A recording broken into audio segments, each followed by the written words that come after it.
there's any great love loss one way or the other. There's just a lot of the things that this current administration wanted to chew his ear about that they're not going to have the chance to. They're not going to, for example, be able to complain about Edward Snowden and the fact that the Russians gave Snowden a year of asylum and are letting him live a private life over there, more or less untouched by the Russian authorities or by anyone else. Also, they're not going to get to talk about nuclear proliferation or the reduction of nuclear missiles, and I know that that's an issue that our current president cares about. I don't care I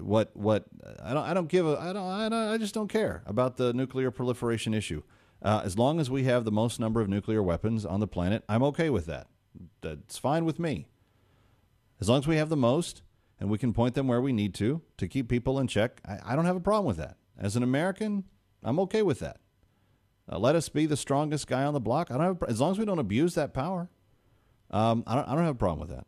But they're not going to get to do some of the things that they wanted to do, and so there's this big hubbub, and so that and I wonder simultaneously to that, we didn't get into this yesterday, but the massive shutting down of all of the embassies and the consulates throughout the Middle East that was announced this week. Another sign that I think our foreign affairs policy is having trouble, like real trouble.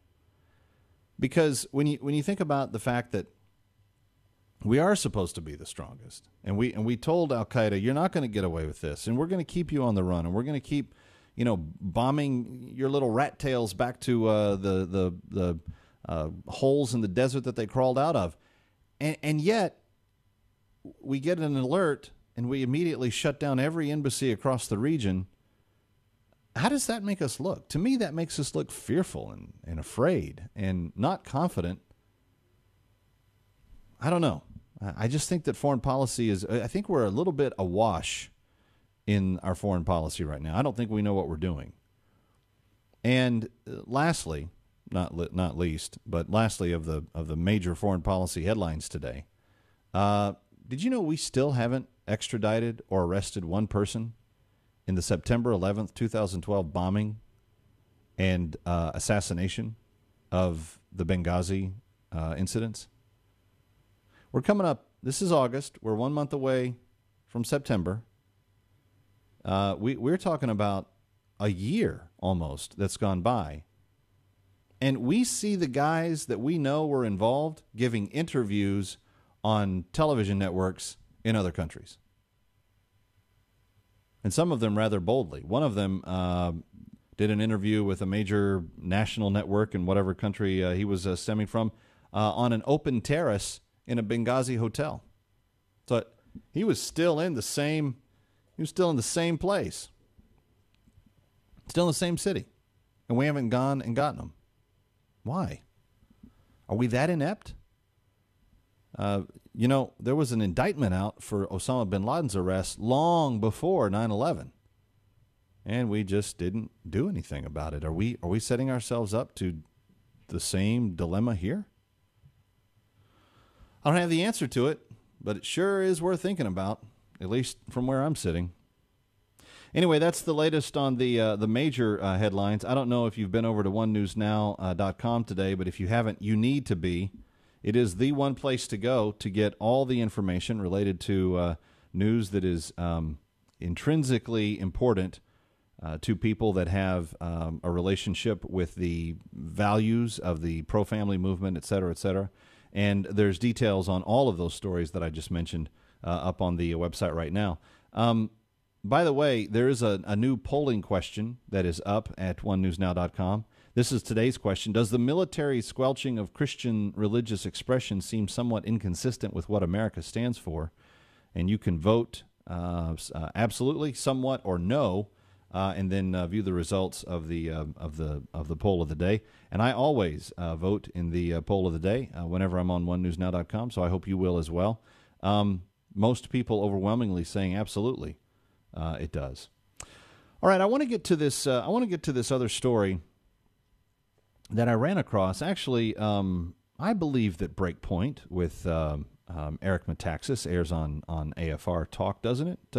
Brent, can someone? Okay. At what time does Breakpoint air each day? Okay, look that up, and I'll make sure that I plug it properly later. But it used to be the Chuck Colson broadcast, Breakpoint, and then it was passed off to John Stonestreet, fabulous human being, wonderful man, very burdened about the welfare of the young people of our culture, and his work with Summit Ministries is where I've partnered with him for years and years. And Eric Metaxas, a fellow New Yorker here in the city that is trying to think his way through how to articulate those important things in the best way possible, academically speaking. And his newest best-selling book on the life of Bonhoeffer, just an absolute must addition to anyone's library. But he authored a Breakpoint commentary that I think aired yesterday, and it has to do with the disappearance of a social issue that he argues in his commentary should not have ever been argued out of the social conscience of the pro-family and the social issues movements of America. And I'm curious if you'd even guess what that issue is. Because when you think of hot-button social issues for Christians, you think of what? Abortion? You think of people that engage in homosexual activities and their desires to reclassify sexual unions to mean marriage when they don't, and they have a desire to change laws to give themselves advantages based on their behavior. You think of those. You think of those two big issues, but there's one that's noticeably absent, and Metaxas says it's been absent for a long time because he went back to a podcast that was a radio show that had been put out by Dr. Al Mohler, who's the president of Southern Baptist Theological Seminary in Louisville. Great man, great school, great thinker for our time. But he ran across this 3-year-old radio podcast of an old show of Dr. Mohler's, and in that podcast, Dr. Mohler labels this particular hot-button issue that is not a hot-button issue as the scandal of evangelical conscience. The scandal of evangelical... Now, that's a pretty big label. So what could be the scandal of evangelical conscience? Well, Dr. Mohler says it is clearly the fact that the church in modern America and the Christian community at large has become mostly indifferent to the issue of divorce. Here's what I would like to ask you in today's News of the Day question here on AFA Today. Why do you believe that the church at large has become so indifferent to the issue of divorce? 888-589-8840. 888-589-8840. I'd really like to know your thoughts on this. 888-589-8840. Why has the modern day church become so largely indifferent, silent, almost AWOL on the issue of divorce while being very riled up about abortion and gay marriage and pornography and all these other hyper-sexualized problems with our culture? Why are we so critical of those things and so silent on the detriment, the effect, the pain, and the sin that is divorce? Why? What from where you sit, from where the church that you attend on a weekly basis, why has it been such a long period of time since you've heard a sermon about this particular issue? Why has it been such a long time that you've seen any, Christian or conservative political leaders address this? Now, Al Mohler in this particular interview, or radio show, interviewed Mark A. Smith. He's a political scientist out of the University of Washington. And Smith had recently written a paper entitled Religion, Divorce, and the Missing Culture War in America.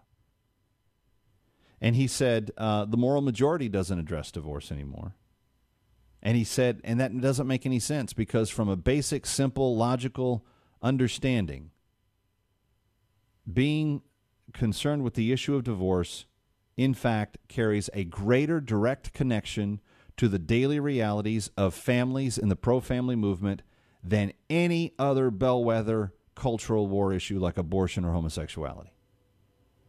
In other words, what he's saying is divorce has more impact on the pro-family movement people themselves than abortion or homosexuality. Because here's the thing. Not a lot of people that are in the pro-life movement, pro-family movement, are actively involved in homosexuality. There may be people that are tempted, that are resisting that temptation, that are joining the cause to be on family sides, but there's just not that many people that are in the pro-family movement that struggle with homosexuality. There are some women that have had abortions that, because of that experience, have gotten involved in the pro-life issue. But there's no one in the pro-life issue that advocates for the ongoing necessity of abortion. So everyone that's in the pro-life movement is against abortion, even if they've already had one. They've seen the error of their ways, and they're against it. But when it comes to divorce, there is likely not a single person in all of the pro-family movement that has not had their life or their family touched personally by the issue of divorce. That's how prominent it is in our culture. So what the political scientist told Dr. Mohler on his radio show is, this is hypocritical. For the pro-family movement to be talking about gay rights and abortion all the time and never to address the issue of divorce is just flat out hypocritical. It makes us look like we are lying cheats because we talk about the importance of family while we ignore the realities of divorce. My question to you is a very simple one. I want to know why you believe that is the case. 888-589-8840. Why is it the case that we are hypocrites on divorce? 888-589-8840. I'm Kevin McCullough. This is AFA Today, and we are so glad that you're with us. Live from New York every single day. Thanks for being here.